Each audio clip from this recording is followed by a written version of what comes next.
All right, Module 2, on to the second chapter, and here's where we're going to really jump into some detail. So hang on to your hats. You thought we're done with assets equal to liabilities and equity. We're not. So we're going to look at what information is found in these four, so a bit of a deeper dive. Second is look at linkages between the four statements. They're not like in isolation, they all tie together. We saw kind of a hint of that earlier when we saw the schematic of the beginning and the ending balance sheet and the three in the middle, and we're going to show that a little more detail. And then we'll look at information sources and where we could get this information. This is a pause moment to see if you paid attention during the videos from Module 1, is fill in the blank. So I'm going to give you a few seconds to just look at these and think about it, see if you can do it in your head, and then we'll carry through. So take a moment and try to answer these blanks.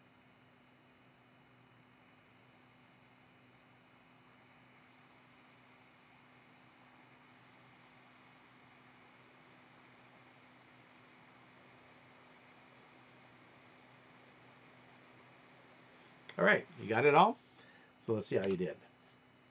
The first is balance sheet contains assets, liabilities, and equity as of a certain date. It's a snapshot. Second, income statement contains revenues and expenses with the time dimension of a period of time, a period of a year, a period of a quarter, but not a point in time like balance sheet. Third, the statement of cash flows is cash generated or used from the three main activities of operating, which is running the business, investing, which is long-term assets or securities, and financing, which is borrowing money, repaying money, selling stock, buying back stock, dividends, things related to the financing of a business. And again, for the period of time.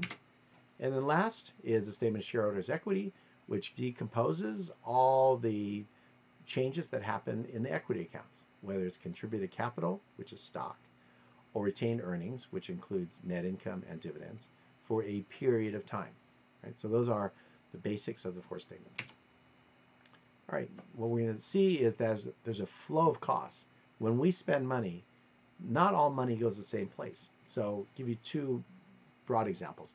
Let's say we spend $1,000. Now, if we spend $1,000 and buy a laptop computer, that laptop computer is expected to last us 2 or 3 years. So the value conveyed, or the asset value, would span a period of the useful life of that computer, let's say 3 years. Let's say you spend $1,000 and you threw a PR function for your best customers, and you all went to a bar and had drinks, $1,000. How long is that going to last you? Is it going to last you 3 years like a laptop computer? I don't think so. It's spent, it's gone. So this very clear difference illustrates the difference between a capitalized item and an expensed item. In the first example of a laptop computer, it's a capitalized item. And so as the slide depicts here, it starts off its life in the balance sheet. So we buy the $1,000 laptop. It's then capitalized and put into the balance sheet as I own a laptop. And then over time, we're going to depreciate that and say, after a year, we've used up 1/3 of that laptop. After 2 years, we've used up 2/3 of that laptop. And in 3 years, we've used up the laptop. And we expense it over 3 years, right? So the balance sheet holds the value until it's expensed through an income statement. Next is for costs that are not capitalized, like us throwing the PR big bash for customers, it goes directly to expenses, and it does not go through the balance sheet. So that's the difference between a capitalized item, where it starts its life on the balance sheet and then over time hits the income statement, or an expense item, which is directly to the income statement. All right, so next we're going to look at the balance sheet. Balance sheet, as mentioned, is assets equals liabilities and equity. So we'll start with assets. So Apple has certain assets, and they have on their balance sheet, and this is just the asset part. It's not the whole balance sheet, it's just the assets. So we could say they have $290 million of assets. Now, notice there's a lot more numbers than $290 million. They have all this other stuff. But again, I mentioned how precise accountants are. Notice that there's a kind of a very visible demarcation here. So that's a subtotal for current assets. Then there's detail within that. So within this, we have this group of current assets. So we have total assets, we have current assets, and within current assets, we have line items. And it's not in a random order. It's in an order of liquidity. What that means is the most liquid, the closest to cash, goes first. The one that's least close to cash is last. So you can't get closer to cash than be cash. So cash is always first. Next is marketable securities, which is like buying stocks and bonds. It's close to cash because you can go online, sell the stock, and have the money in your account in 2 days, right? That's pretty close to cash. Next is accounts receivable. Accounts receivable are when you sell a product to a customer and then they say, I'll pay you in 30 days. So that's selling on credit. So that's an accounts receivable. We would hope that all receivables get paid in about a month, right? So that it's close to cash, but not quite like cash, not quite like stock. And then the fourth item is inventory. Inventory is sitting on a shelf. You hope that a customer walks in, buys that item, and hopes that that customer pays you 30 days after they bought the item. So yeah, that inventory becomes cash, hopefully in less than a year, but it's nowhere near as close to cash as cash or securities or receivables. So these comprise current assets. So when you say what makes it into the list of current assets or not, think the number 1 year. So if it's already cash or will become cash in 1 year, it's a current asset. So that's what the definition is. That's why cash, securities, receivables, inventory, all should be made into cash in 1 year. Everything else is long-term. So what is long-term? By way of example here, well, long-term assets we have are PP&E, property, plant, and equipment. So property would be like land or an office building. Plant would be a factory, and equipment would be laptop computers or trucks or factory equipment, right? So that's what clearly long-term kind of physical assets. Then we have other might be like a deposit. You are renting a factory from an owner for 10 years. That deposit is not going to become cash until you move out in 10 years. So that's why it's a long-term asset. All right, so this is our first category of the balance sheet, and they are assets. So assets equals what does the company own? And it has to be owned and it has to have future benefit. So for an example, if we bought the laptop computer, we own it, it's an asset. If we bought the event of going to a bar on a Friday night, yeah, you own the venue and what's served that night, but it has no future economic benefit, right? I mean, in an esoteric sense, good relations are always valuable, but that's nothing near like a physical asset like a laptop. So these two things must be in place for it to be an asset. It has to be owned and it has to have future economic balance sheet. Owned means controlled, by the way. It's not just that you paid cash or borrowed money for it. It could be controlled. And that subtle distinction we'll talk about later in the course. All right, then we mentioned that assets are listed in order of liquidity. For current assets, most close to cash to the least close. Long-term assets are those more easily converted into cash, like selling property, and down to least easily converted to cash, like a pen. So typical current assets, we've already covered these. Cash is a checkbook. It could be a savings account. It could be a CD. Short-term investments could be marketable securities that you can sell on a day's or a moment's notice.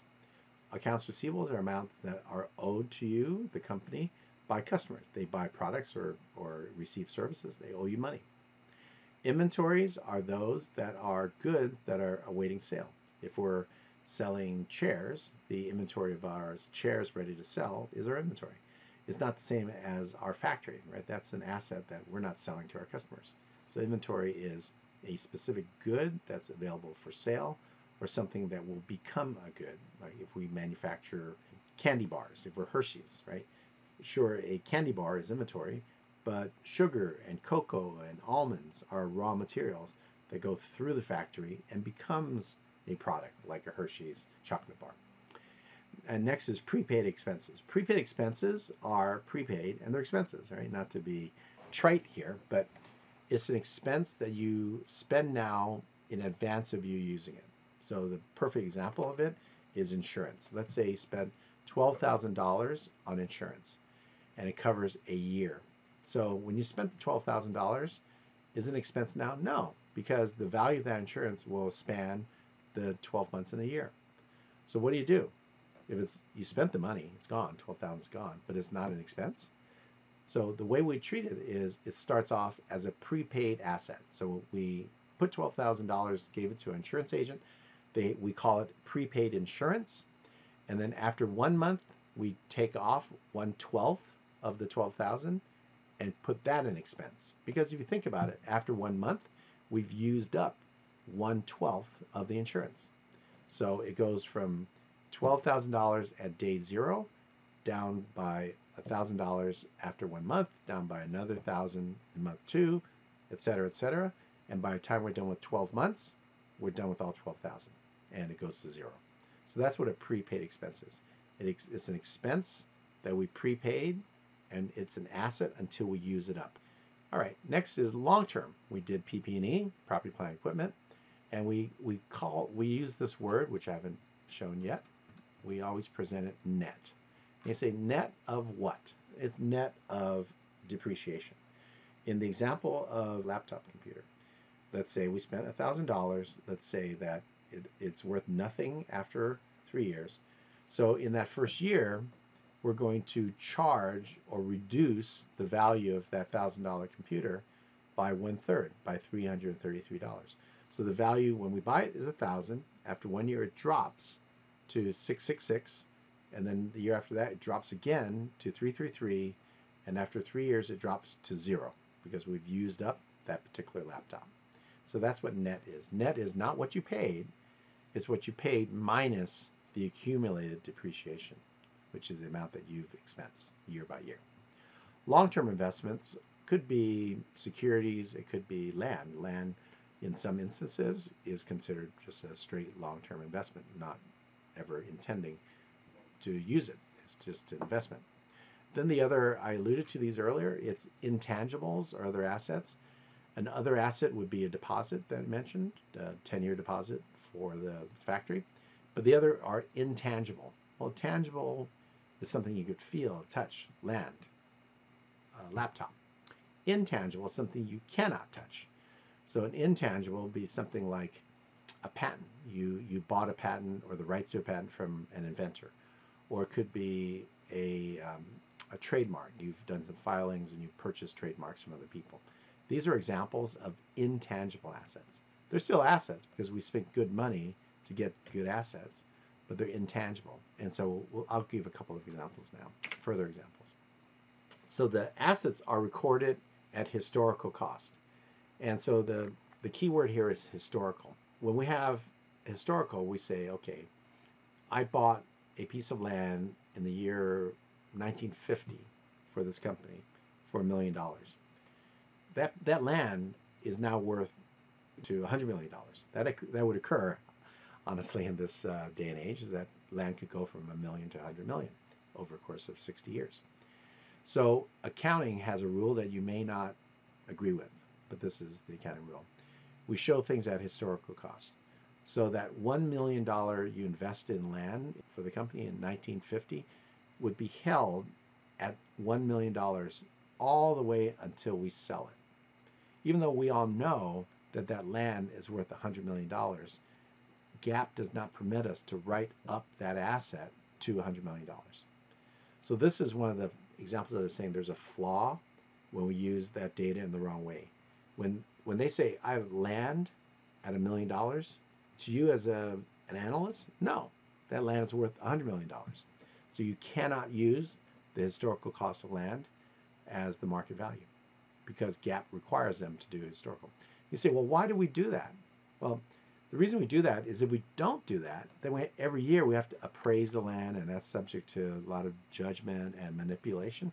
So GAAP didn't want to deal with all the risks of gamesmanship on that number, and they set the rule that it's objective. You spent $1 million, it's verifiable, You can see the closing statement, $4 million. And that's nowhere near as precise as we like, or even as useful as we'd like. We'd like to say, I think it's worth $100 million. No, this GAAP requires you $1 million historical cost. And so this idea of relevance versus reliable. It's more reliable to use historical cost, but it's not as relevant as what an appraisal would be. It would be a complete chaos if companies had to hire appraisers to appraise every fixed asset every year. Oh, I bought this factory, go appraise that. Or I bought this truck, go appraise that. They'd have to appraise everything once a year. It's just impractical, right? So there are many reasons we do not go with fair market value. We do historical cost. Now back to the intangible assets. Most of the assets for most companies aren't even on the balance sheet. So when we say, oh, we have a balance sheet, we have the total asset value. Well, no. If you look at a company like Coca-Cola, the Coca-Cola logo right here is one of the most recognizable. Maybe Nike will overtake it. But that is a pretty valuable circle of red. And yet it's not on the balance sheet of Coca-Cola. And yet it's enormously valuable. So accounting, again, has limitations that if you bought it, it'll be there. But if you didn't buy it, you just developed it over time, it's not there. Another vivid example is Mickey Mouse, right? Mickey Mouse is not on the balance sheet of Disney. And yet Iron Man is. Like, why is it? Isn't Mickey Mouse as valuable as Iron Man? Well, the answer is, from an accounting standpoint, the artists at Disneyland, or Disney Studios, drew the original Steamboat Willie Mickey Mouse. And because of that, they paid the salary to the artists, so it's just expensed. It's not something you bought. As opposed to Iron Man, is that Disney acquired Marvel Entertainment, which is the owner of Iron Man. So when Disney made that multi-billion-dollar acquisition, part of what they were buying was Iron Man. So what did they do? They said, well, this amount of our purchase price is the value of Iron Man on our balance sheet in terms of an intangible asset. So there again, you see an accounting thing where Mickey Mouse and Iron Man are both valuable to Disney, but Mickey Mouse has zero value and Iron Man is worth millions of dollars on the balance sheet. Again, a flaw or an inaccuracy on financial statements, but it is GAAP that we do not reflect the fair market value of intangible assets.